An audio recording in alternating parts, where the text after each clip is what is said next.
एक जैसे ये रखा हुआ है बीकर है, कुछ भी रखा हुआ है, इसके अंदर जितनी भी चीजें यहाँ पर भरी हुई, मान लेते हैं कोई एक लिक्विड है, ये यहाँ पर जो आपको भरा हुआ दिख रहा है, ये मान लेते हैं पानी है, ये वाटर है, वाटर तो इसके अंदर है, ये हमारा सिस्टम को इंडिकेट करेगा, ये सिस्टम को बताएगा, ये हमारी बाउंड्री होगी, इसका जो चारों तरफ का एरिया होगा, जो भी बेटा हमारा निकाय होगा, वो एक निश्चित मात्रा से क्या होगा, संबंधित होगा, जिससे हमारी आंतरिक ऊर्जा या नेट ऊर्जा यानी कि ये डेल्टा एच है, इनको ये जोड़ोगे बेटा, ये एक दूसरे के आप।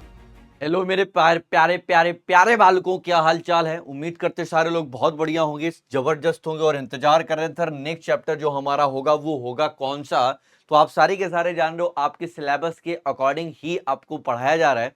ये जो हमारा चैप्टर होने वाला है, जिसको आप लोग कहते हो भाई साहब, अगर हम इसको देखें तो जितना अच्छा नाम है उतना अच्छा चैप्टर भी है, जिसको हम थर्मोडायनामिक्स कहते हैं। ये हमारा आप सारे के सारे जान रहे हो, ये 1 घंटे में 1 शॉट में इस चैप्टर को ऐसा बुरी तरीके से उड़ाएंगे, इतना गजब तरीके से इसको मारेंगे भाई साहब, कुछ कह नहीं सकते। आइए शुरू करते हैं।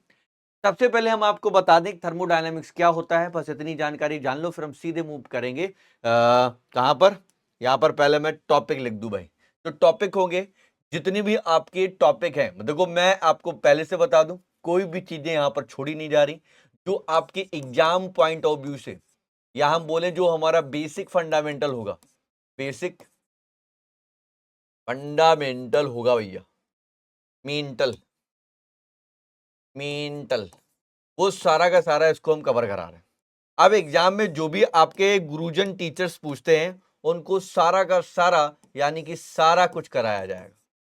ठीक है भैया, सारा कुछ आपको देखने को मिलेगा। अब भाई और क्या बोल दें, बताओ क्या बोल दें हम, सारा कुछ आपको देखने को मिलेगा। ठीक है भाई साहब। अब मैं आपको बता दूं, सबसे पहले चैप्टर का नाम ही है थर्मोडायनामिक्स। तो इस थर्मोडायनामिक्स को आप जरा ध्यान से देखो। थर्मोडायनामिक्स का मतलब ये होता है कि सबसे पहले तो ये जानो, आपका फिजिकल केमिस्ट्री के अंतर्गत आता है। जो हमारा फिजिकल केमिस्ट्री होता है, जो थर्मोडायनामिक्स है, इसमें आपके केमिकली चेंज यानी कि चेंजमेंट देखने को मिलता है, जिसको हम कहते हैं एनर्जी और ऊष्मा, हीट और एनर्जी, यानी कि आपको इसमें अगर परिवर्तन हुआ नजर आता है, that is the that is the that is the thermodynamics. क्या होगा भैया, है ना। उसको हम उसी अध्ययन को क्या करते हैं, उनको हम पढ़ने का काम करते हैं इसमें।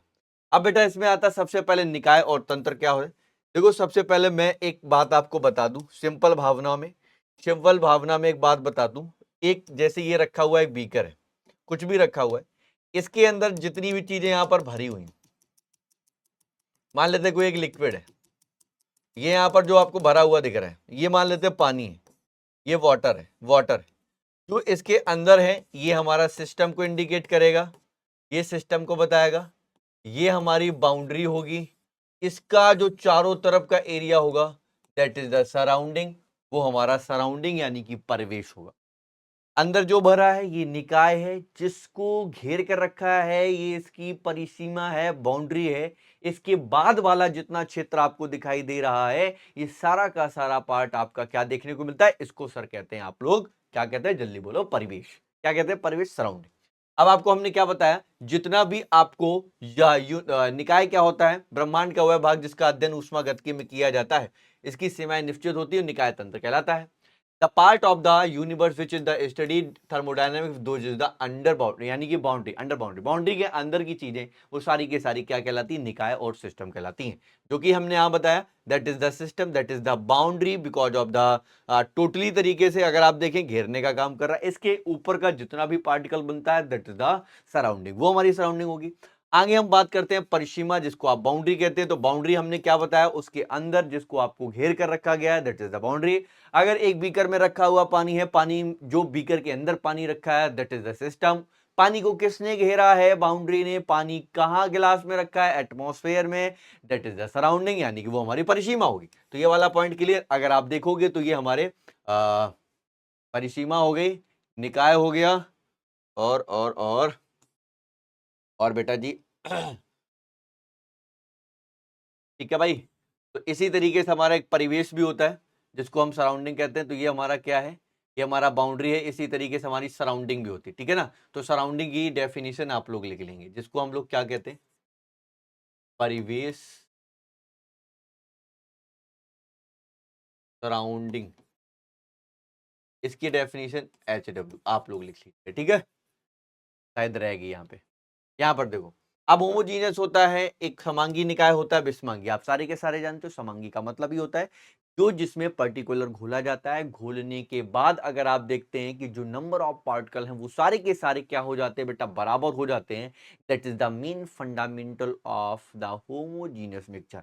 होमोजीनियस मिक्सचर का मतलब यही समझ में आता है कि उसमें जो घोले गए पार्ट है, घोले गए हमारे सब पार्टिकल है, उनका जो आकार है, जो पार्टिकलों का आकार है वो आपस में बराबर हो जाना चाहिए।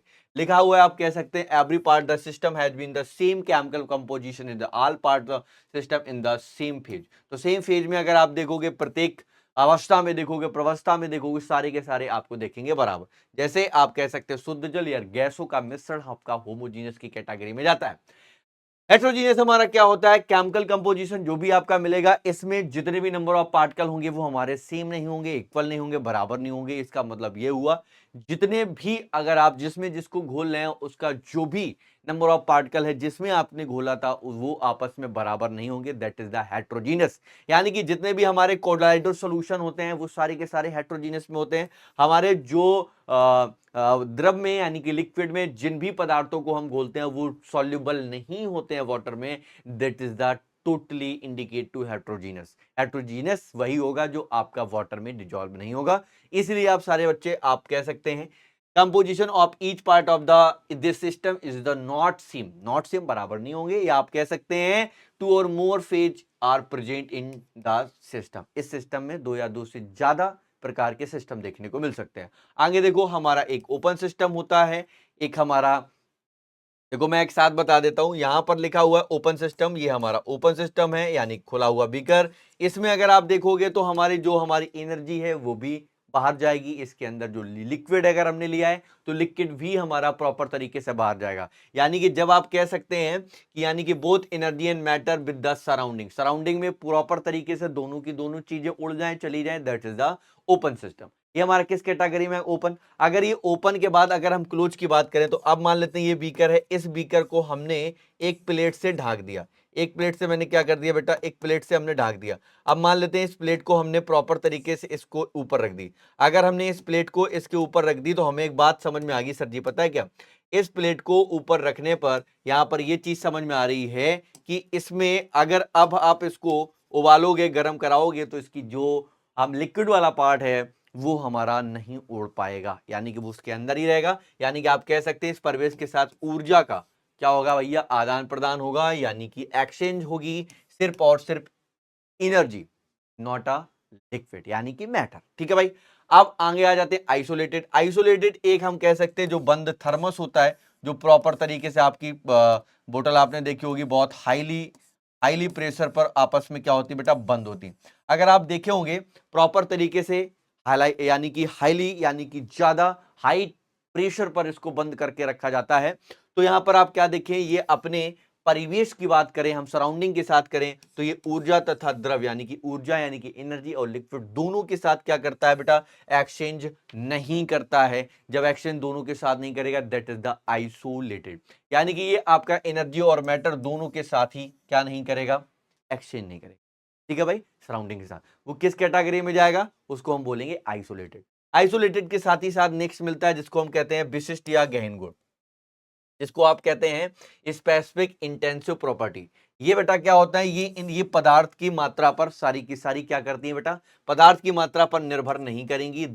यानी कि these property does not depend on the quantity, quantity पर डिपेंड नहीं करती। वो कौन कौन से एग्जांपल हैं, जैसे हमारे स्पेसिफिक हीट है, वेलोसिटी है, सरफेस टेंशन है, डेंसिटी है, कंसंट्रेशन है, प्रेशर है, बॉइलिंग पॉइंट है, फ्रीजिंग पॉइंट है। ये सारे के सारे पॉइंट आपके उसकी जो क्वांटिटी है ना, जिस भी सब्सटेंस की बात कर रहे हैं उस क्वांटिटी पे डिपेंड नहीं करता है। तो सर क्वांटिटी पे भी कौन कौन डिपेंड करते हैं, ये सारे के सारे होते हैं जिसको हम कहते हैं एक्सटेंसिव प्रॉपर्टी। एक्सटेंसिव प्रॉपर्टी क्या कहते हैं बेटा, इसको विस्तृत गुण कहते हैं। ये सारे के सारे पदार्थ की मात्रा यानी कि अमाउंट ऑफ द सब्सटेंस पर डिपेंड करते हैं। लाइक दैट हमारे पास नंबर ऑफ मोल्स है, फ्री एनर्जी है, एंथैल्पी है, एंट्रोपी है, मास है, वॉल्यूम हो, और इंटरनल एनर्जी को हम लोग कह सकते हैं आंतरिक ऊर्जा है। ये सारे के सारे हमारे किस पर काम करते हैं? तो आपका आंसर होगा एक्सटेंसिव प्रॉपर्टी, जो हमारे विस्तृत गुण होंगे। अब ये विस्तृत गुण हमारे किस किस तरीके से रोल प्ले करते हैं? हम हमारे पास है ऊष्मागत की साम। ऊष्मागत की साम में क्या होता है बेटा? इसमें क्या होता है कि यहां पर जो हमारा स्थूल प्रॉपर्टीज होता है, जिसको आप कहते हैं माइक्रोस्कोपिक प्रॉपर्टी, जो छोटी छोटी प्रॉपर्टी हैं, लाइक प्रेशर है हमारे पास, टेम्परेचर और वॉल्यूम है, इनके सम पर इक्विलिब्रियम में कोई भी चेंजमेंट नहीं होता है, ये बराबर रहते हैं। जब आपस में बराबर रहते हैं और इसमें कोई भी चेंजमेंट नहीं होता है, that is the thermodynamic equilibrium. अब वो कौन कौन से पार्ट हैं, लाइक आप देख सकते हैं हमारे पास पहला है जिसको हम लोग कहते हैं केमिकल इक्विलिब्रियम। केमिकल इक्विलिब्रियम हमारे पास जो भी पदार्थ की सांद्रता होगी, कंसंट्रेशन ऑफ सब्सटेंस होगी, उनमें कोई भी चेंजमेंट नहीं देखने को मिलता है। अब बच्चे पूछ देते हैं सर कंसंट्रेशन क्या होती है? यानी कि जब आप एक सॉल्यूशन बनाते हैं, सॉल्यूशन में डाले गए number of particles of moles, अगर हम मोल के जितने भी नंबर ऑफ पार्टिकल डालते हैं जिसको आप डिजोल्व करा रहे हैं, that is the totally depend to concentration. मतलब कंसंट्रेशन अगर ज्यादा है तो गाढ़ा है, कम है तो पतला है, लाइक किस तरीके से समझ सकते हो। आगे आता है यांत्रिकी साम, जिसको आप कहते हैं मैकेनिकल इक्विलिब्रियम।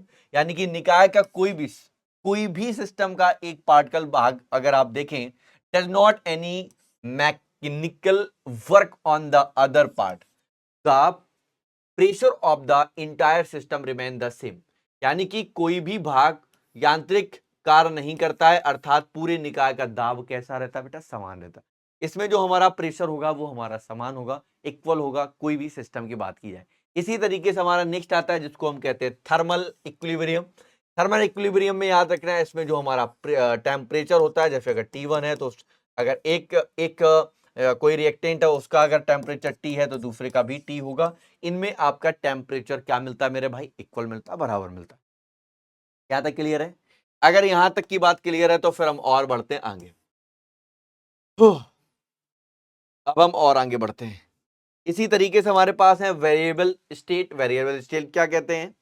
जो गुण निकाय की अवस्था को परिभाषित करते हो, जो निकाय की अवस्था, निकाय के फीज को sufficient define as the state of system. Define the state of system को क्या करते हो बेटा? क्या करते हो? बताने का काम करते हो, लाइक टेम्परेचर, प्रेशर, संगठन यानी कि कंपोजिशन, इन सभी को बताने का काम करता है। वो सारे के सारे किस में जाते हैं? अवस्था के चर, वेरिएबल ऑफ स्टेट में जाते हैं। इसी तरीके से हमारे पास है state of function. State of function क्या कहते हैं? स्टेट ऑफ फंक्शन हमारे कहते हैं कि जितने भी हमारे सिस्टम है, सिस्टम की जितनी भी प्रॉपर्टीज होंगी वो प्रारंभिक और अंतिम यानी कि इनिशियल और फाइनल अवस्था पर क्या करेंगे बेटा? कार्य ना करने पर उसके परिवर्तन यानी कि परिवर्तन पथ पर वर्क करते हैं।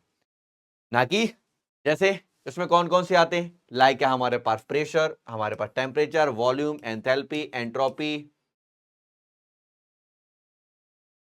Entropy, free energy, initial energy या इंटरनल एनर्जी। ठीक है ना? तो इन पर हमारा अवस्था यानी कि स्टेट फंक्शन वर्क करता है। डायरेक्टली इनसे क्वेश्चन बनते हैं भाई, याद रखिएगा। एक और बनता आता है जिसको हम पाथ पाथ फंक्शन कहते हैं। सर पाथ फंक्शन क्या है? These does not depend only on the initial and final state, also on the path. ये सिर्फ पाथ पर डिपेंड करता है, इनिशियल और फाइनल पर नहीं करता है।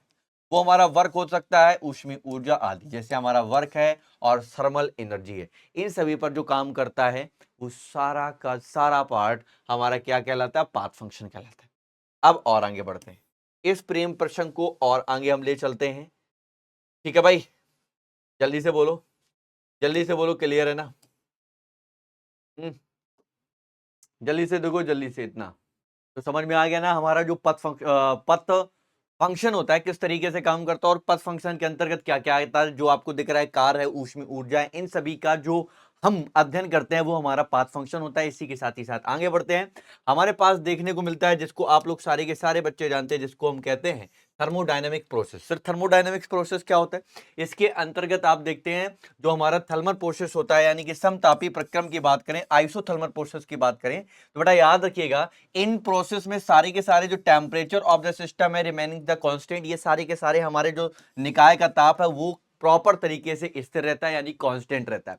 ये हमारा जब कांस्टेंट रहेगा तो ये प्रक्रम सारा का सारा कैसा होगा? एक्सोथर्मिक। एंड जो सिस्टम गिव्स आउट, यानी कि जो सिस्टम हमें निकाय देगा वो exchange heat of to the surrounding, यानी कि आप ये कह सकते हैं निकाय के अतिरिक्त ऊष्मा परिवेश को दे देता है। ऊष्मा परिवेश, अब परिवेश क्या है, ये सारी की सारी बातें क्या है, ये मैंने आपको अच्छे तरीके से पूरी की पूरी डिटेल में बताई है, तो इसमें हमें बताने की कोई भी आवश्यकता नहीं। सर परिवेश क्या होता है, सराउंडिंग क्या है, बाउंड्री क्या है, और हमारा क्या क्या है, ये हम सब कुछ आपको बता चुके हैं। और यदि अगर ऊष्मा शोषी है तो निकाय को आवश्यकता है ऊष्मा परिवेश को ग्रहण करेगा, तो यानी कि जब एब्जॉर्ब करेगा तब वहां पर कंडीशन क्या होगी, हमारी इंडोथर्मिक होगी, और जब हमारा देने का काम करेगा तो एक्जोथर्मिक होगी। तो ये हमारा काम करता है ऊष्मागत की प्रक्रम। आगे बढ़ते हैं तो हमारे पास याद रखना मेरे भाई, यहां पर जो डेल्टा टी होता है ना बेटा, अगर हम डेल्टा टी की बात करें इस जगह पर कैसा हो जाता है, जीरो हो जाता है। इस बात को भी अपने दिमाग में जहन में बैठा लो। यानी कि समतापी प्रक्रम में ताप की बात करें तो टी की बात, टेम्परेचर हमारा कैसा होता है, जीरो। उदाहरण के तौर पे अगर आप देखें, फ्रीजिंग कराना, मेल्टिंग कराना, कंडेंसेशन कराना और एवेपोरेशन, यानी कि जमना, गलना, संघनन, वाष्पीकरण, ये सारे के सारे उसी कैटेगरी में आते हैं। और आगे बढ़ते हैं तो हमारे पास ऊष्मागत की प्रक्रम के बाद हमारा देखने को मिल जाता है जिसको हम कहते हैं रुद्धोष् प्रक्रम, यानी कि आप कहते हो एडिएबेटिक प्रोसेस। यानी कि इसमें रुद्धोष् प्रक्रम में क्या होता है बेटा, याद रखेंगे, इस प्रोसेस में सारे के सारे जो सिस्टम होते हैं does not the exchange the heat with the surrounding. Heat यानी कि अपने सराउंडिंग वो चेंज नहीं करेगा, यानी कि परिवेश के साथ ऊष्मा का आदान प्रदान नहीं करता है। बस एक एक पॉइंट पर धीरे धीरे से समझे रहिएगा। इसमें जो निकाय का टेम्परेचर है वो स्थिर नहीं रहता है, यानी कि it is the temperature does not remain the constant, यानी कि इसमें टेम्परेचर भी हमारा कैसे नहीं रहेगा, कांस्टेंट रहेगा।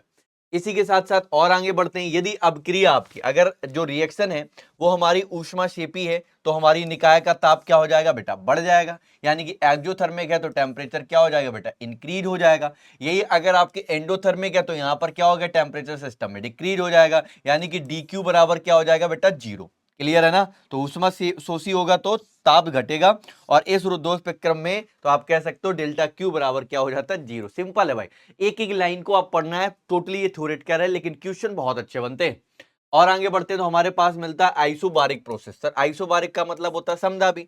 समदाबी में क्या होता है, इनके जो निकाय के दाब होते हैं वो सारे के सारे कांस्टेंट होते हैं, यानी कि दाब का मतलब प्रेशर। इसमें डीपी बराबर हमारा क्या हो जाएगा, जीरो। यानी कि इन this process the pressure of the system remain the constant, यानी कि ये हमारे अपने आप पे कांस्टेंट होते हैं। और आगे हम बढ़ते हैं तो हमारे पास मिलता है आइसोकोरिक, यानी कि सम आयतनी प्रक्रम की बात करें तो इसमें आयतन की बात कर रहा है तो सारे के सारे इसमें वॉल्यूम क्या होंगे बेटा, सिस्टम में कैसे होंगे, कांस्टेंट। तो डी डी अब क्या हो जाएगा, डीवी बराबर zero. V for volume, volume हरा कैसा हो जाएगा, जीरो हो जाएगा। और आगे बढ़ो, आगे मिलता है साइक्लिक प्रोसेस, यानी कि चक्रीय प्रक्रम। चक्रीय प्रक्रम बेटा क्या कहता है, इन प्रक्रम में जितनी भी निकाय की अवस्थाओं से ये गुजारा जाता है तो वो अपनी प्रारंभिक अवस्था में क्या होता है, चला जाता है। यानी कि अगर देखें तो डेल्टा एच बराबर जीरो, डेल्टा यू बराबर जीरो। डेल्टा एच क्या है, हमारा एंथैल्पी चेंजमेंट, और ये हमारा डेल्टा यू क्या है, तो आप कह सकते हो बेटा, यहां पर देख सकते हो आयनिक ऊर्जा। यानी कि इस तरीके से अगर हम आयनिक ऊर्जा परिवर्तन की बात करते हैं तो इसमें अगर आप देखते हैं, in this process body goes to the through various stage the return of the to initial stage.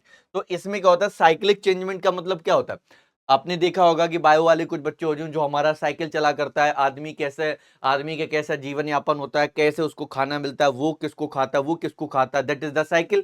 ये सारी की सारी हमारी जो साइकिल होती है एक प्रॉपर वे में चलती रहती है। उसी तरीके से आप देख लें साइक्लिक वे में अगर जितने भी हमारे सिस्टम होते हैं उससे अगर ये गुजारा जाता है तो पुनः प्रारंभिक अवस्था में चला जाए, फिर पुनः से वो फिर चेंजमेंट होगा, फिर चेंजमेंट आगे बढ़े। साइक्लिक का मतलब यही है ना, साइकिल चलना। आप इसमें देखेंगे तो रिवर्स प्रोसेस में क्या होता है, जिसको आप उत्क्रमणी यानी कि रिवर्सिबल प्रेशर प्रोसेस कहते हो, तो ये प्रक्रम बहुत धीमी गति से इस प्रकार चलते हैं कि प्रत्येक चरण पूर्व चरण के साथ साम्य पर रहता है। साम्य का मतलब इक्विलिब्रियम, यानी कि this process the proceed very slow, ये हमारा जो भी है ये बड़ा ही स्लो वर्क करेगा। And that the such state remain the equilibrium with the previous state, the process can be carried on any direction. यानी कि अगर हम किसी भी डायरेक्शन में या किसी भी दिशा में इनको चलाया जा सकता है, क्योंकि ये अपने आदर्श प्रक्रम के अंतर्गत आते हैं, ये सारे के सारे आइडियल होते हैं। आप थोड़ा सा इस चैप्टर को जिस तरीके से बताया जा रहा है, अगर आप इसको ध्यान से सुनेंगे तो ही माइंड मेकअप में जाएगा, अन्यथा नहीं जाएगा।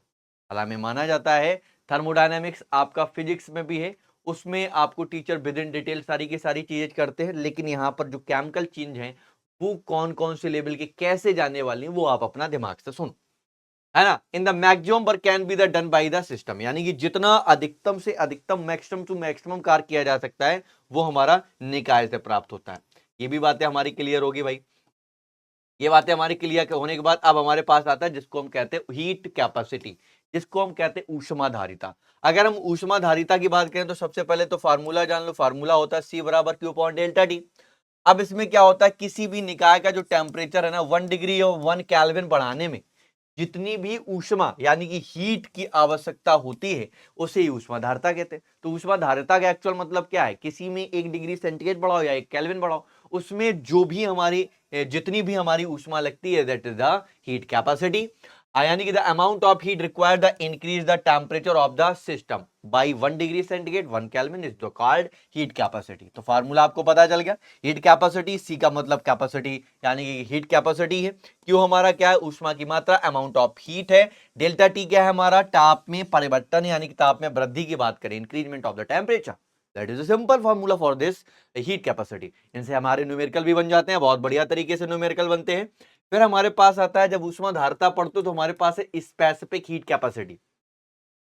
जो हमारी स्पेसिफिक हीट कैपेसिटी होती है ये टोटली इंडिकेट करता है उस पीछे वाले से लगभग, अगर आप देखोगे स्पेसिफिक का मतलब हमने एक फार्मूला यहां पर जनरेट किया बिल्कुल सेम चलता है, बस यहां पर दो चीज बढ़ जाती, एक मास बढ़ जाता है, एक हमारा सी में एस जोड़ देते हैं। तो यहां पर देखो the amount of heat required the range of the temperature 1 gram of the substance. अब 1 ग्राम हमने इसमें एक मास बढ़ा दिया, 1 gram of substance the system by the 1 degree centigrade 1 kelvin called the specific heat capacity, that is the very simple. यहां पर बस ये बता रहा था कि यहां पर अमाउंट ऑफ हीट तो क्यू थी, मास बढ़ गया, mass of system, delta T तो आपको पता है इंक्रीज इन टेम्परेचर, वो तो आप जानते ही हैं, यानी कि क्यू हमारा है ऊष्मा की मात्रा, एम है निकाय का द्रव्यमान, डेल्टा टी है ताप में परिवर्तन या ताप में वृद्धि बोलो, सिंपल सी बात है, बहुत ही इजी है, जिसको आप कहते हैं specific capacity. Sir specific capacity के बाद आप हमारा आता मोलर हीट कैपेसिटी, ये भी बहुत ही इजी है। अगर आप इसमें देखोगे तो सॉरी मेरे भाई पेन कह रहा है ज्यादा उत्तेजित ना हो सर जी, आराम आराम से चलो। यहां पर अगर आप देखोगे डेल्टा एम जिसको आप कह रहे हैं delta sorry C M, M का मतलब यहां मोलर है, यहां पर आ गया आपका Q upon D delta D, same है, डेल्टा टी तो आपको पता ही है इंक्रीज इन टेम्परेचर। अब यहां पर चेंज क्या हुआ, यहां पर नंबर ऑफ मोल्स बढ़ गए, सॉरी नंबर ऑफ यहां पर क्या हो गए मोल्स बढ़ गए, Q upon N, Q upon में एन, नंबर ऑफ क्या बढ़ गए एन। अब यहां पर क्यू क्या है ऊष्मा की मात्रा, तो यहां पर आपको पता चल गया किसी निकाय के एक मोल पदार्थ का 1 डिग्री सेंटीग्रेड या केल्विन बढ़ाने पर आवश्यक ऊष्मा को मोलर ऊष्माधारता कहते हैं। यहाँ क्यू बराबर एन, क्यू तो आपको पता है ऊष्मा की मात्रा है, एन क्या है भैया यहाँ पर नंबर ऑफ मोल्स बढ़ गए यानी कि मोलों की संख्या बढ़ाने पर, सारी की सारी बात वही, बस थोड़ा थोड़ा चेंज आ रहा है डेफिनेशन में, और ज्यादा कोई भी डेफिनेशन में चेंजमेंट बाबू भैया ना है। अब हमारा आता है ऊष्मागतिकी का शून्य जीरोथ, या आप कह सकते zero law of thermodynamics. Sir ये जीरो लॉ थर्मोडायनेमिक्स क्या होता है, अगर आप ध्यान से देखेंगे जीरो लॉ को अगर अच्छे तरीके से देखेंगे, यानी कि व्हेन टू ऑब्जेक्ट, हमारे पास दो ऑब्जेक्ट होंगे बट वो होंगे डिफरेंट टेम्परेचर के, यानी कि मान लेते हैं अगर ए है और हमारा बी है तो दोनों के टेम्परेचर क्या होंगे बेटा different, are connected to each other, लेकिन फिर भी वो एक दूसरे से जुड़े हुए हैं। The flow of the heat continuous continue from the object higher temperature to the object lower temperature to until the temperature of both objects become the same, that is the until thermal equilibrium established between them। अगर वो ये कहने की कोशिश कर रहा है जब यह दो विभिन्न ताप वाली वस्तुओं को एक दूसरे से जोड़ा जाता है तो ऊष्मा का प्रवाह अधिक ताप वाली वस्तु से कम वाली ताप पर चलने लगती है। अगर आप ध्यान से सोचो वो ये कह रहा, मान लेते हैं कि आप ए को ले लो, आप ऐसे समझो मान लेते हैं कि आप अपने घर में एक लोहे के पात्र को गर्म करो, उसकी हीट कैपेसिटी ज्यादा होगी यानी कि वो ज्यादा तेजी से गर्म हो रहा होगा, लेकिन अगर ऐसा होता कि हम दूसरे वाली की ठंडा वाली वस्तु लेकर उसको टच में ऐसे कर दें तो ये वाला ज्यादा गर्म है, ये वाला ज्यादा गर्म है, इसको हमने इससे टच कर दिया, जैसे ही हम इसको टच करेंगे तो धीरे धीरे इस पर भी गर्म होने लगेगा, यानी कि हायर जो हमारा गर्म है, हायर एनर्जी जिसके पास है वो धीरे धीरे इस वाले में भी जाने लगेगी जिसमें हमारी एनर्जी बिल्कुल जीरो हुआ करती थी। कंडीशन यहां तक ही सेटिस्फाइड हो जाती है तो जिससे आप समझ जाते हैं ये हमारा है जिसको हम कहते हैं zero law of the thermodynamics. इसी तरीके से हमारा नेक्स्ट आता है जिसको हम कहते हैं internal energy. Sir internal energy कहता है every system is the associated with the definite amount the energy which is called the initial energy, intrinsic energy of the inter heat energy. वो ये कहता है प्रत्येक निकाय ऊर्जा की एक निश्चित मात्रा से संबंधित होता है, यानी कि जो भी बेटा हमारा निकाय होगा वो एक निश्चित मात्रा से क्या होगा, संबंधित होगा, जिससे हमारी आंतरिक ऊर्जा या नेज ऊर्जा, अर्निहित ऊर्जा कहते हैं, उसको ही हम लोग क्या कहते हैं, अर्निहित ऊर्जा के नाम से भी जानते हैं। सर अगर ये वाली बात भी हमारी क्लियर हो जाती है तो इसको हम इंटरनल एनर्जी कहते हैं। इंटरनल का मतलब तो समझ में आता ही है। एक आता है आंतरिक, जिसको हम इंटरनल एनर्जी ये भी कहते हैं। सर ये क्या कहता है, actually internal energy is the sum of the various types of energies present in the system. यानी कि अगर एक सिस्टम में डिफरेंट टाइप ऑफ की एनर्जी अगर हम डाल दें तो उन सभी सिस्टम में जितनी भी नंबर ऑफ एनर्जी हो उन सभी को जोड़ दिया जाए, that is the internal energy. अब जैसे हम अगर बात करें, वास्तव में आंतरिक ऊर्जा किसी निकाय की उपस्थित विभिन्न प्रकार की ऊर्जाओं का क्या होती है, योग। जैसे E बराबर E E N E C E P E R E V E T. अब ई क्या है, electronic energy, nuclear energy, chemical energy, potential energy, है ना, और रोटेशनल एनर्जी, वाइब्रेशनल एनर्जी और ट्रांजिशलेशन एनर्जी। ठीक है ना बेटा। तो आप कह सकते हो यहां पर स्थानांतरण है, स्थितिज है, इलेक्ट्रॉनिक है, नाभिकीय है, घूर्णन है, रासायनिक है और कंपन है। इन सभी ऊर्जाओं को अगर जोड़ दिया जाए तो वो हमारा बनेगा जिसको आप कहते हो ई। वही हमारा इंटरनल एनर्जी होगा, सभी का सम करा दिया जाए सभी एनर्जियों का। चलो अगर आप ये भी समझ जाते हो तो अब इससे रिलेटेड हमें आगे बढ़ना चाहिए। सर आगे बढ़ते हैं। जैसे ही आप आगे बढ़ोगे तो हमारे पास नेक्स्ट पॉइंट आता है जिसको कहते हैं ऊष्मागतिकी का प्रथम नियम। क्या कहते हैं बेटा, ऊष्मागतिकी का प्रथम नियम, first law of thermodynamics. First law of thermodynamics या law of the quantity of energy. ठीक है ना भाई, अविनाशता का नियम भी कह सकते हैं। यानी कि वो सिंपल भाषा में कहता है ऊर्जा ना तो हम लोग उत्पन्न कर सकते हैं और ना ही हम इनको नष्ट कर सकते हैं, परंतु इनको एक रूप से दूसरे रूप में क्या कर सकते हैं, हम बदल सकते हैं। जब एक रूप से दूसरे रूप में बदला जा सकता है, that is the first law of thermodynamics. वो थर्मोडायनेमिक्स का पहला नियम हो, बहुत ही इजी है। अगर आप ध्यान से समझें, तो सारे बच्चे एक सेकंड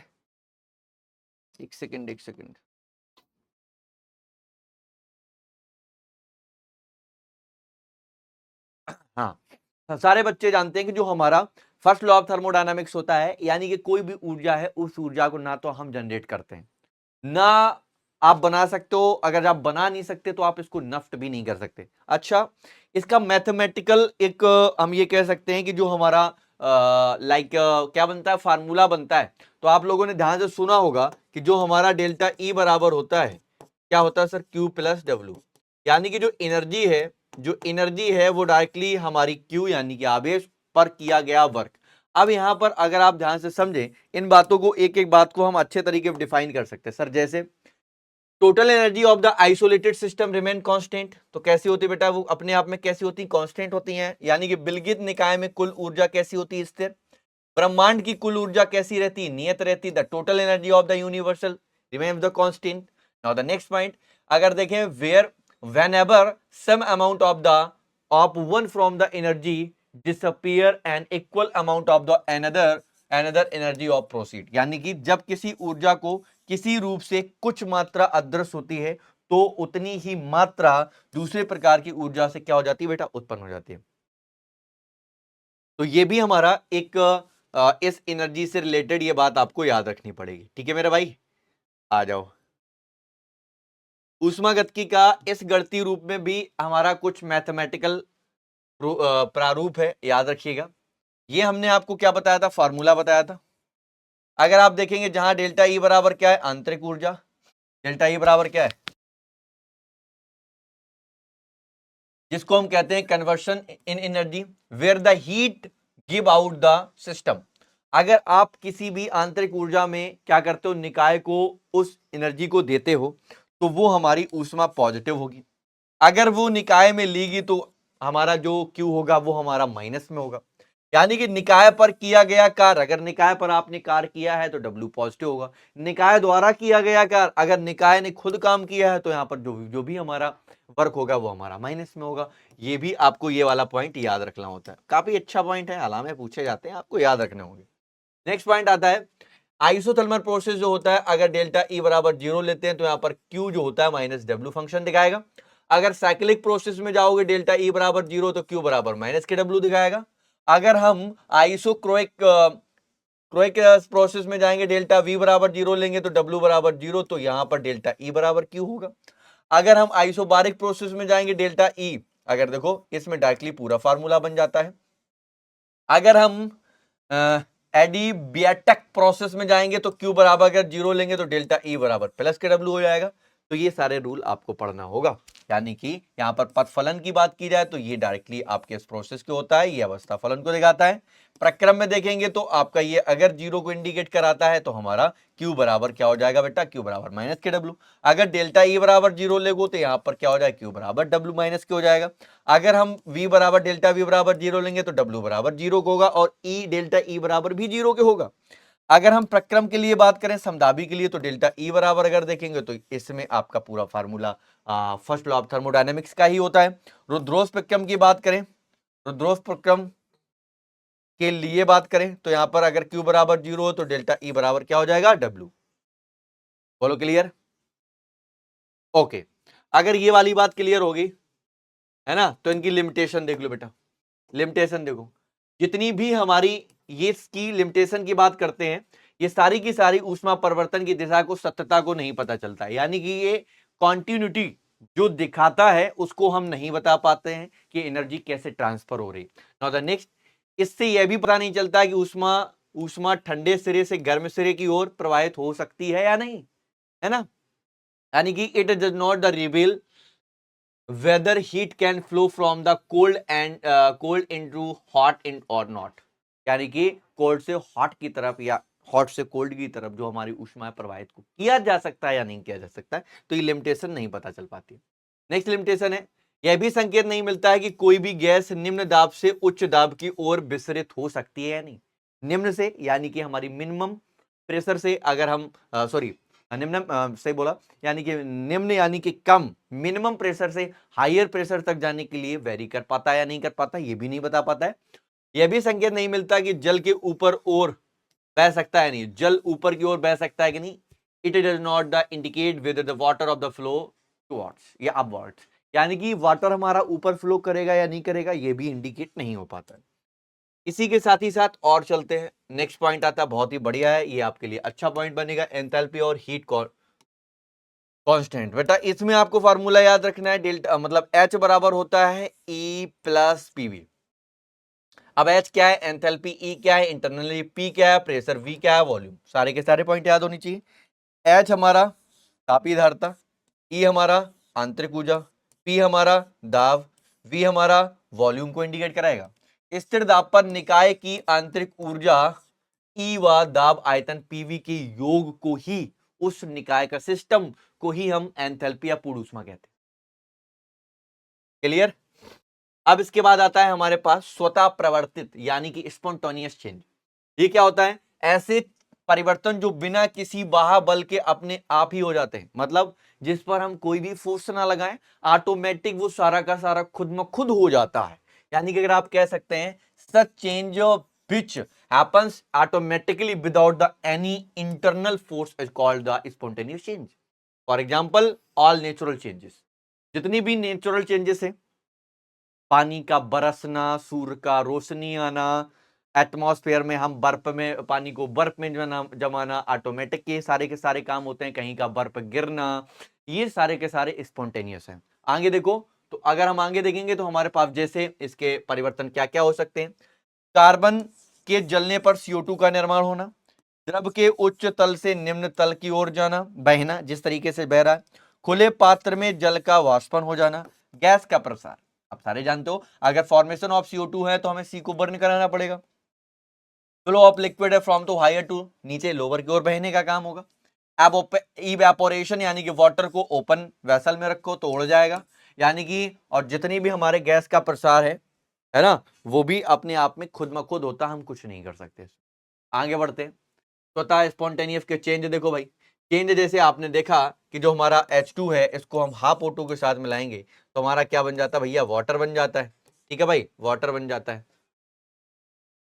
मोमबत्ती का जलना, है ना, यानी कि कुछ स्वतः परिवर्तन ऐसे भी होते हैं जिन्हें एक बार प्रारंभ करने के लिए कुछ ऊर्जा देनी पड़ती है। ये बात तो सही, बात तो सही।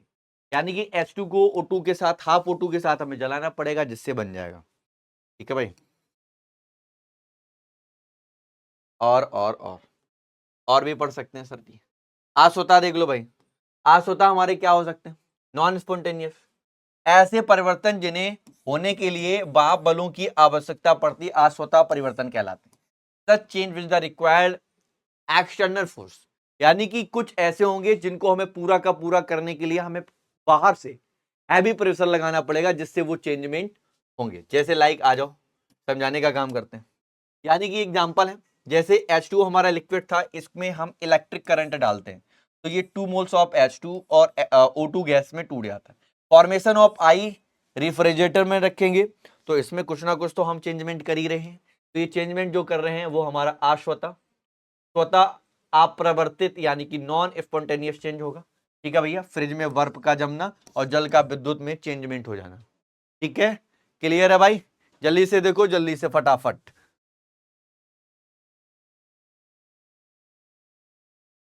कंप्लीट हो गया भाई, यहाँ तक अगर हम लोगों ने देख लिया तो अश्वता के बारे में जान लिया। अब अश्वता आपका क्या होता है ये पता चल गया ना, कोई पूछे तो मुंह पे चिपका दो भाई साहब। अब आ जाओ एंट्रोपी। एंट्रोपी को अगर अब जब देखेंगे कि एंट्रोपी क्या होती है तो ध्यान से देना, ध्यान से देखना क्या होता है, the measure of the disorder, disorder, disorder का मतलब क्या होता है, जब हम कोई क्रम की बात कर रहे होते हैं वो क्रम हमारा कैसा देखने लगे, डिसऑर्डर, मतलब एक क्रम वाइज में ना हो। अगर कोई क्रम वाइज में नहीं होता है वही हमारी एंट्रोपी होती।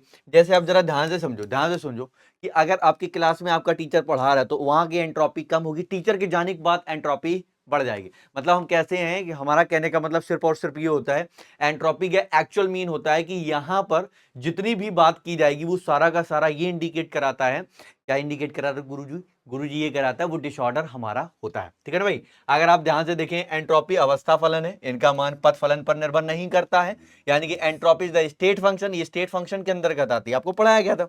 ताप में वृद्धि कराओगे एंट्रोपी बढ़ जाएगी, टॉप में वृद्धि कम कराओगे भैया एंट्रोपी घट जाएगी। ये बात भी आपको क्लियर होगी, है ना, कोई बात नहीं। आ जाओ, एंट्रोपी एक चीज और, अगर मैं एंट्रोपी की एग्जांपल कुछ की बात करूं तो सॉलिड सबसे कम देता है, गैस सबसे ज्यादा देगा। Entropy increase the difference gases in mixture, यानी कि जितनी विभिन्न प्रकार की गैसों को मिलाओगे एंट्रोपी में वृद्धि होती चली जाएगी। नंबर तीसरा, किसी भी रासायनिक अपक्रिया में गैसी उत्पाद बनने पर एंट्रोपी बढ़ती है जबकि ठोस उत्पाद में बनने पर एंट्रोपी घटती है। तो ये वाला पॉइंट भी आपको अपने माइंड मेकअप में सेट करके रखना है। व्हाट इज एंट्रोपी, एंट्रोपी वाला सीन खत्म, एंट्रोपी वाला सीन खत्म हो गया ना, जल्दी बोलो भाई, जल्दी बोलो भाई, भाई साहब जल्दी बोल दो यार। एंट्रोपी क्लियर है ना, और देख लो एंट्रोपी के और पॉइंट होते हैं। जैसे हम बात करें किसी पदार्थ की, या हम किसी भी पदार्थ की एंट्रोपी की मोलर एंट्रोपी कहते हैं, यानी कि जो हमारा मोल होगा उस पदार्थ की अगर एंट्रोपी निकालोगे उसको मोलर एंट्रोपी कहेंगे। ठीक है ना, यानी कि 298 के ताप पर 1 एटीएम पर दाब पर एक मोल शुद्ध पदार्थ की अगर बात करें उसको मानक एंट्रोपी कहते हैं, यानी कि स्टैंडर्ड एंट्रोपी के नाम से जानते हैं। अगर हम उत्क्रमणीय अपक्रिया में साम्यावस्था पर एंट्रोपी अधिकतम होती है जबकि इस पर जो डेल्टा एस होता है वो न्यूनतम होता है। डेल्टा एस का मतलब एंट्रोपी की ही बात कर रहे हैं, डेल्टा एस एंट्रोपी होता है, याद रखना, डेल्टा एस को हम एंट्रोपी कहते हैं ना, maximum equilibrium delta S is the minimum. तो ये छोटी सी बात आपको अपने दिमाग में भी बसाना है। ओ भाई साहब, आगे देखो, ये वाला पॉइंट क्लियर, ये वाला पॉइंट क्लियर है तो एक पॉइंट और समझो। ये पॉइंट कहता है कि एंट्रोपी को अगर हम इंक्रीजमेंट करते हैं तो हमारा जो यहां पर ऑटोमेटिकली दिख रहा भैया, जिसको हम कहते हैं automatically when the value the entropy increase, इनका एंट्रोपी क्या हो जाता है, इंक्रीज हो जाता है, जिसको हम स्वतः स्वतः प्रवर्तित कहते हैं। रुद्रोफ प्रक्रम में बात करें डेल्टा एस क्या हो जाता है, जीरो होता है ना। रिफ्रैक्टरी प्रोसेस में देखें डेल्टा एफ क्या होता है, जीरो, यानी कि एंट्रोपी वहां जीरो होती है। एंट्रोपी का मात्रक जो होता है कैलोरी या डिग्री पर डिग्री सेंटीग्रेड या जूल पर केल्विन होता है। ठीक है ना, मोलर एंट्रोपी का मात्रक की बात करें तो ये हमारा केल्विन डिग्री सेंटीग्रेड या मोल या जूल पर मोल के नाम से भी जानते हैं। क्लियर मेरे भाई? तो ये वाली बात आपके दिमाग में सेट होगी, है ना। अब आ जाओ ऊष्मागतिकी का द्वितीय। सर अगर हम ऊष्मागतिकी के द्वितीय नियम की बात करते हैं, है ना, second law of the thermodynamics, second law of the thermodynamics की बात करें तो यहां पर आप ध्यान रखना, किसी विलगित निकाय की एंट्रोपी बढ़ने पर, किसी विलगित निकाय की एंट्रोपी बढ़ने पर अगर हम बात करते हैं according to this the entropy and the isolated system increased and the reach of the maximum value is the entropy and the isolated system is the always positive। यहां पर यह समझ में आता है कि अगर किसी भी विलगित निकाय की अगर हम एंट्रोपी को बढ़ाते हैं तो उसमें अधिकतम मान तक वो पहुंच जाती है, इसलिए हम कह सकते हैं विलगित निकाय की एंट्रोपी सदैव यानी कि ऑलमोस्ट हर टाइम हर जगह पॉजिटिव ही देखने को मिलेगी। नाउ द नेक्स्ट, अगर हम therefore the state the maximum entropy की बात करें आइसोलेटेड सिस्टम में, तो मोस्ट स्टेबल यानी कि आप कह सकते हैं किसी विलगित निकाय की अधिकतम एंट्रोपी की अवस्था उसकी सबसे अधिक स्थायी अवस्था होती है। ठीक है मेरे राजा, तो जल्दी जल्दी से अपने दिमाग में सेट कर लो। इसी के साथ ही साथ और हम आगे बढ़ते हैं, इसी के साथ साथ हम और बढ़ते हैं तो हमारे पास आता है ऊष्मागतिकी का तृतीय नियम, third law of the thermodynamics.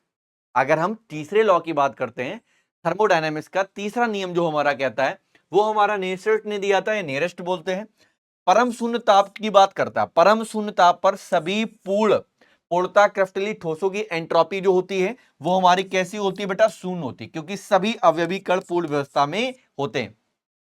यहां पर यह बोला गया है एब्सोल्यूट जीरो टेम्परेचर में बात करें तो एंट्रोपी होती all perfectly crystalline solid is zero because all the constituent particle are the perfect order.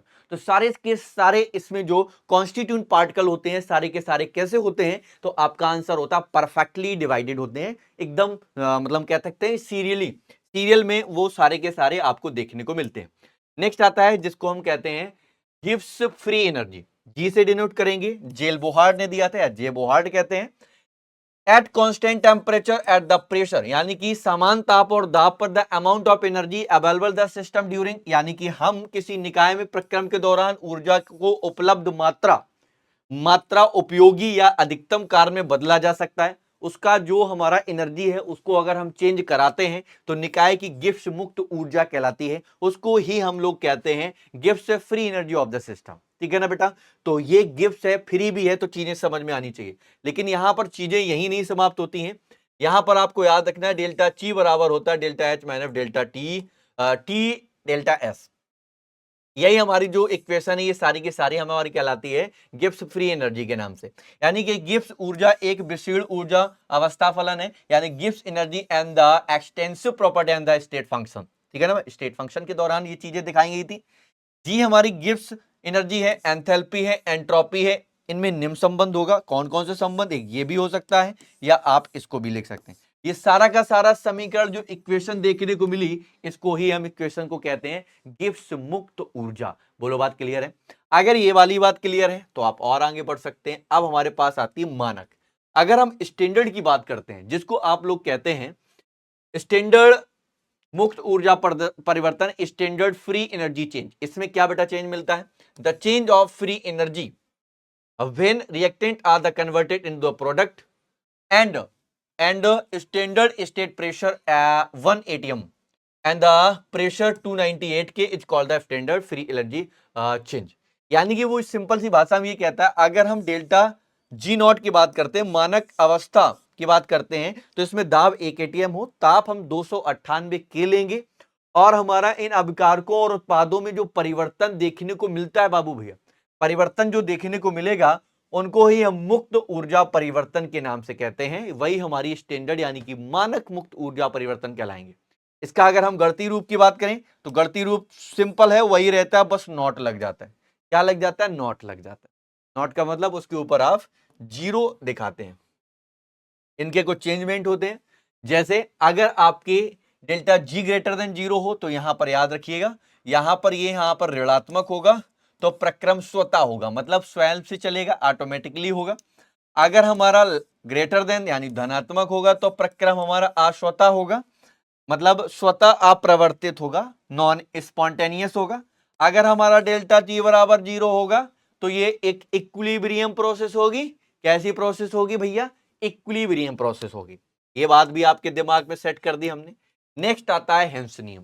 Sir hence नियम कहता है कि किसी भी एनर्जी को चाहे जितनी भी अवस्थाओं में अगर हम तोड़ देते हैं, लेकिन अगर हम उनकी टोटल एनर्जी देखते हैं भैया, तो वो कुल एंथैल्पी जो होगी उसमें कोई भी चेंजमेंट नहीं होता। देखो लिखा हुआ है, weather a reaction is the complete in one step और इन सर्वल स्टेप, यानी एक से ज्यादा स्टेप की बात करें, total enthalpy change is always the same. चाहे कोई भी रासायनिक अपक्रिया को एक पद में संपन्न कराओ या एक से ज्यादा पदों में कंप्लीट कराओ, लेकिन वो ये कहता है उसमें कोई भी एंथैल्पी परिवर्तन चेंजमेंट नहीं होगा, लेकिन वो हमेशा समान रहेगा, इक्वल ही रहेगा भैया। जैसे सी को हमने तोड़ा CO2 में, इसको हम इस तरीके से देखो, इस तरीके से टूटता है, तो इसको हम ऐसे भी बना दें CO, इस CO के साथ हाफ O2 लगा के बना दें CO2। एक रिएक्शन को हमने दो पार्ट में डिवाइड किया। अब इस समय इसकी जो डेल्टा एच आती, टोटल एंथैल्पी होती कुछ ये होती माइनस के 393.5 किलो जूल। इसका जो डेल्टा H1 है, अगर इसका इतना आता है, इसका डेल्टा H2 इतना आता है, लेकिन इन दोनों को जोड़ोगे तो बेटा जी जो ऊपर लिखा है वही आएगा। इसका मतलब एक फार्मूला प्रोसीड हो गया कि हमारा डेल्टा H जो होता है ना, delta H1 plus delta H2 plus delta H3 delta H4, इस तरीके से हम जोड़ने का काम कर सकते हैं। यानी कि ये डेल्टा H है, इनको ये जोड़ोगे बेटा, ये एक दूसरे के आपके बराबर ही मिलेंगे। क्लियर है ना? तो ये हेंस क्या कहते हैं, ये हेंस नियम हो गया। अब हेंस नियम के बाद अगर और आगे बढ़ते हो, है ना, और आगे बढ़ते हो, तो हमारे कुछ प्रकार की इसी में रिएक्शन मिल जाती है, जिसको आप कहते हो, ये दो टाइप की होंगी। कौन कौन सी? पहली हमारी होगी ऊष्माक्षेपी। ऊष्माक्षेपी में आप सारे के सारे जानते हो क्यों बाहर निकलेगा, ये हमारी आपकी एक्सोथर्मिक है या थर्मोकेमिकल रिएक्शन होगी, उसमें उसका टाइप होगा एक्सोथर्मिक। एक्सोथर्मिक जो रिएक्शन होती सारा बच्चा जानता है, heat is evolve in this reaction, in these reaction. इस रिएक्शन में रिएक्शन को हम क्या करते हैं, उत्सर्जित करते हैं, बाहर निकालते हैं। डेल्टा H निकल रहा, ये इसमें निकाला डेल्टा H। जैसे ये होता है, इसमें एक और पार्ट होगा जिसको हम कहते हैं इंडोथर्मिक। इंडोथर्मिक में क्या होगा बेटा, ध्यान से समझो, इसमें हीट एब्जॉर्ब्ड होगी इन दिस रिएक्शन। इस रिएक्शन में क्या होती है, हीट मिलती, अंदर की ओर जाती, मतलब अभिकारक की ओर हीट लिखी होगी बेटा, वो हमेशा क्या जाएगी, किस में होगी, हमेशा प्लस में होगी।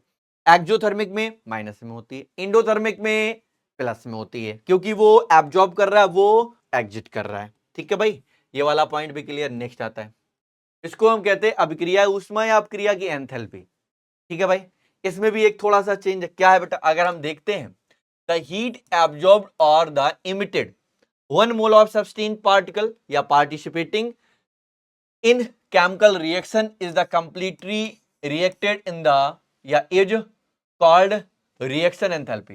यानी कि आप याद रखो कि जो हमारा, आप देख पा रहे होंगे कि अगर कार्बन के साथ O2 को मिलाया तो CO2 बना, बट डेल्टा H आपका माइनस के 94.8 केल्विन किलोग्राम प्रोसीड कर रहा है। कितना बेटा, केल्विन किलोग्राम। यानी कि रासायनिक अपक्रिया में भाग लेने वाले पदार्थों का एक मोल को पूर्ण अपक्रिया होने में, अवशोषित या उत्सर्जित होने में लगी अपक्रिया को अपक्रिया की एंथैल्पी, वही हमारी अपक्रिया की एंथैल्पी होगी, कितना समय कितना लगा।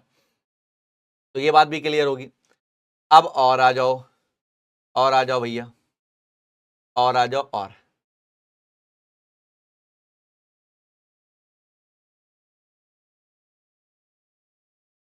और आ जाओ भाई।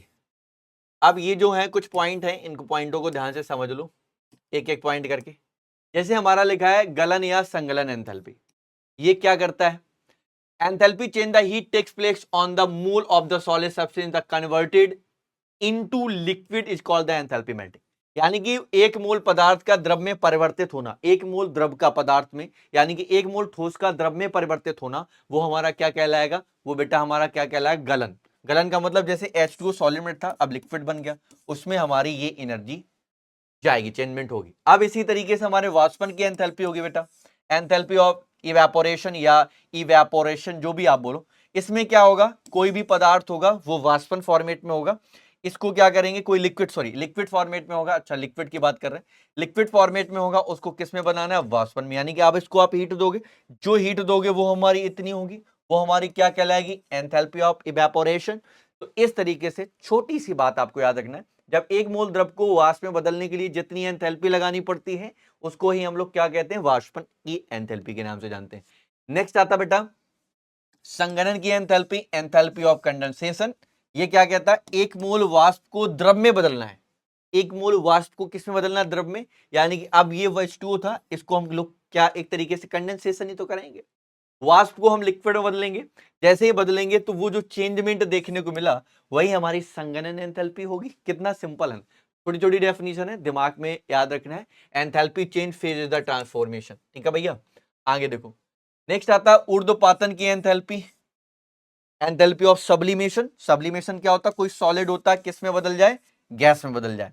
तो यानी कि वो सारा का सारा पोर्शन किसका होगा, इसका। The enthalpy change that the occurs when the mole of solid converted या converted directly to vapour is called the enthalpy of sublimation. यानी कि एक मोल ठोस के सीधे वाष्प में बदलने पर, एक मोल ठोस है उसको वाष्प में बदलने के लिए जितनी या जितना एंथैल्पी परिवर्तन होता है उसे हम ऊर्ध्वपातन की एंथैल्पी के नाम से जानेंगे। क्लियर है, ये भी खत्म। आगे आ जाओ, संक्रमण की एंथैल्पी, एंथैल्पी ऑफ ट्रांजिशन। ये क्या कहता है, the enthalpy change that of the occurs when one mole of the solid substance change from one the crystalline solid another is called the transition enthalpy. अच्छा ये थोड़ा सा अब ध्यान से सुनिएगा, एक मोल ठोस लो, उस ठोस को क्रिस्टल अवस्था में बदल दो, ठोस को छोटे छोटे पार्टिकल में बदल दो, दूसरी क्रिस्टल अवस्था में परिवर्तित हो जाते हैं। जितनी एंथैल्पी लगेगी उसे संक्रमण एंथैल्पी। ऐसे सोच लो, एंथैल्पी का मतलब ऐसे तो हीट से होता है, लेकिन ऐसे सोच लो एक मिश्री का पार्ट लो बड़ा सा, उसके छोटे छोटे पार्टिकल बना दो, वो बना दो चीनी के पार्टिकल, तो उसमें जो आप ताकत लगाओगे इस तरीके से ही आप हम कह सकते हैं एंथैल्पी ऑफ ट्रांजिशन। मतलब ट्रांजिशन का मतलब उसका कुछ रूप पहले कुछ और था, अब हमने कुछ और बना दिया, ठीक है ना। तो अब जैसे हीरा था उसको ग्रेफाइट में बदल दिया, तो यहाँ पर डेल्टा एच किस में चला गया, माइनस, ठीक है।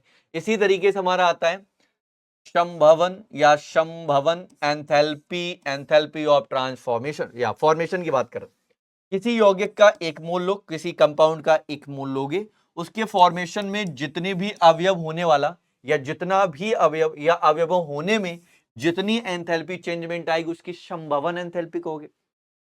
जैसे मतलब वो ये कह रहा है कि अगर एक मोल लोगे उसमें दूसरा मोल मिलाओगे तो एक नया कंपाउंड बनेगा, वो जो नया कंपाउंड बनेगा वही उसकी संभवन, यानी संभवन का मतलब होता है हम कह सकते हैं लाइक कुछ बनने वाला, ठीक है भाई। तो यहां पर जैसे हमने H2 का O2 के साथ मोल मिलाया तो वाटर मिला, तो इसमें हमारी इतनी डेल्टा H लगती है। तो आप इंग्लिश में भी कर सकते हैं, the enthalpy change the occurs when of the mole of the component form from is component is called the possible enthalpy. तो वो हमारी एक तरीके से बनने वाली पॉसिबिलिटी है कि किस तरीके से कितना बनकर आएगा। इसी तरीके से और एक पॉइंट हमारा देखने को मिल जाता है जिसको आप लोग क्या कहते हैं, ये हमारे रासायनिक चेंजमेंट है, इसको कहते हैं कंबशन एंथैल्पी। दहन, दहन की बात कर रहे हैं, है ना, एंथैल्पी ऑफ कंबशन। यानी कि अब किसी भी कोई भी पदार्थ लोगे उसका एक मोल लोगे, उस मोल को आप जला दोगे, जलाने के बाद जितनी हीट निकलेगी वही उसकी क्या होगी, कंबशन। यानी कि ये हमारा ख्याल ग्लूकोज O2 के साथ जलाया, CO2 और वाटर बना, यहां पर डेल्टा एच कुछ इतना किलो जूल पर मोल निकलता है।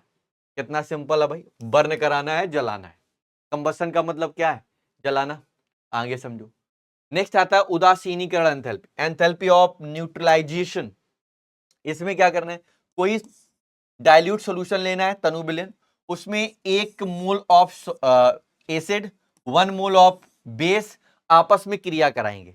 क्रिया करने पर जितनी भी एंथैल्पी चेंजमेंट आएगी उसी ही न्यूट्रलाइजेशन एंथैल्पी के नाम से जानेंगे। यानी कि HCl के साथ देखो, ये हमारा एसिड था, ये वाला हमारा एसिड था, ये वाला हमारा बेस था, ये क्या बन के आया, सॉल्ट और वाटर। दैट इज द, आप क्या पा रहे हो सर, इसको ही हम कहते हैं न्यूट्रलाइजेशन एंथैल्पी। न्यूट्रलाइजेशन यानी कि दोनों को आपस में जोड़ा, क्या कुछ नया बना, ये वाला पॉइंट आपको देखना, बस एसिड और बेस की बात याद रखना है। नाउ द नेक्स्ट पॉइंट कह सकते हो विलयन एंथैल्पी। विलय का एक मोल को विलायक में अनंत मात्रा में घोलने पर, ज्यादा से ज्यादा मात्रा में घोलने पर जो एंथैल्पी परिवर्तन होता है उसे ही हम एंथैल्पी या विलयन एंथैल्पी कहते हैं। यानी कि जैसे ये देखो, ये हमारा एक्वस था, ये भी हमारा एक्वस था, इन दोनों को आपस में आपने मिला दिया है।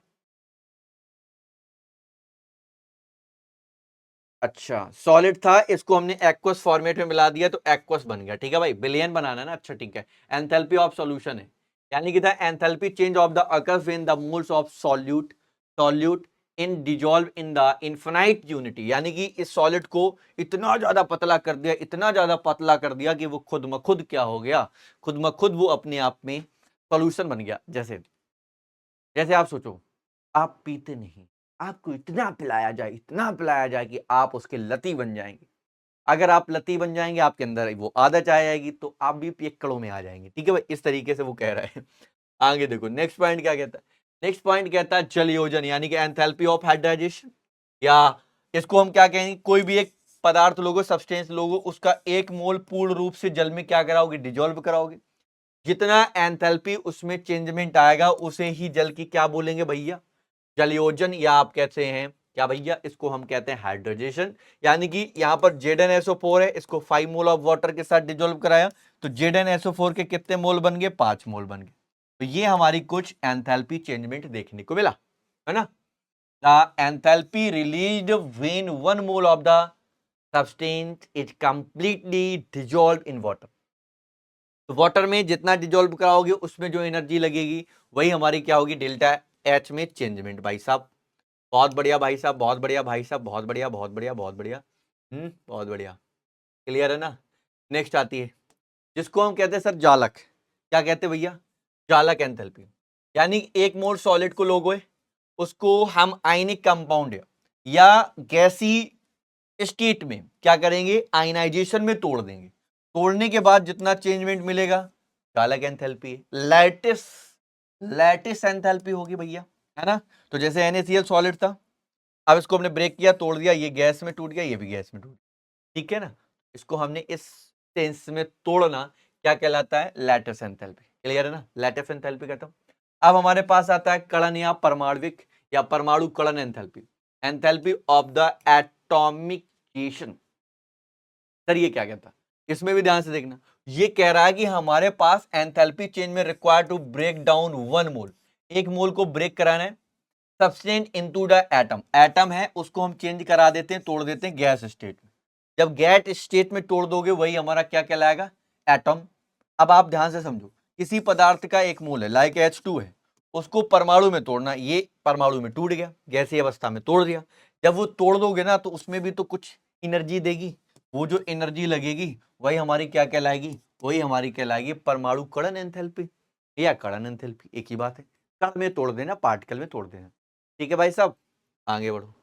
आगे आ जाता है जिसको हम कहते हैं बॉन्ड एनर्जी। क्या कहते हैं बेटा, बॉन्ड एनर्जी।